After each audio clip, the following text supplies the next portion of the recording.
Hey there, thanks for joining me today. This is Laura Lynn with Keep Inking Up. I'm an independent demonstrator for Stampin' Up in San Antonio, Texas. And this is the second video in a series that I have about embossing folders. So be sure to go watch my first video if you haven't already. I talked about a standard embossing folder. So this video is focusing on 3D embossing folders, how to use them and what they look like. So I'm going to be using the Hive 3D embossing folder for this demonstration. I love this embossing folder. I use it quite a bit. Whenever you are using a 3D embossing folder, with our Stampin' Cut and Emboss machine, just like in the previous video, you're going to need the #1 base plate. You're going to need your embossing folder with a piece of cardstock in it. And just like before, this particular folder has a line on it, so you can make sure that your cardstock is nice and straight within the embossing folder. And that's especially important when an embossing folder has a direction.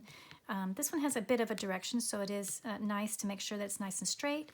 I do recommend, again, to put the hinge in the direction that you are going to be putting your plates through your embossing machine, just to keep your hinge in good condition.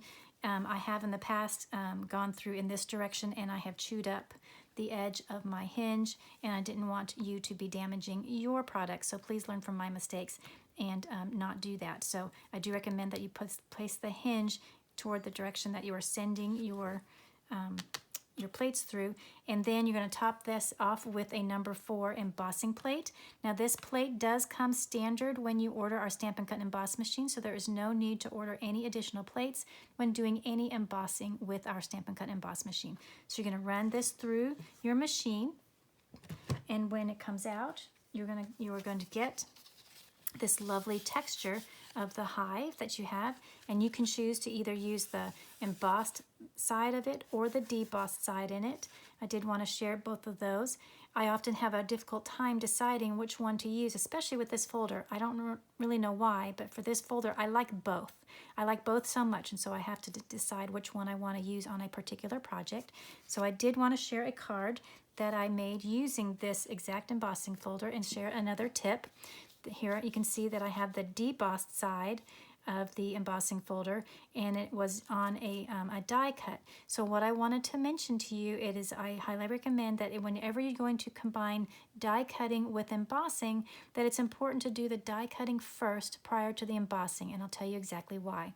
If you were to emboss first and then die cut, you're sending the cardstock through your embossing machine twice, and so the second time you might flatten the embossing that you've done if you emboss first and then cut. So I recommend that and what I did here is I cut a piece of the Tahitian Tide with the circle from the Stylish Shapes dies, and then after I cut the circle, then I ran it through the second time with the embossing folder. So I maintained as much of the embossing, the depth of the embossing as I could. It was not flattened on that second run through.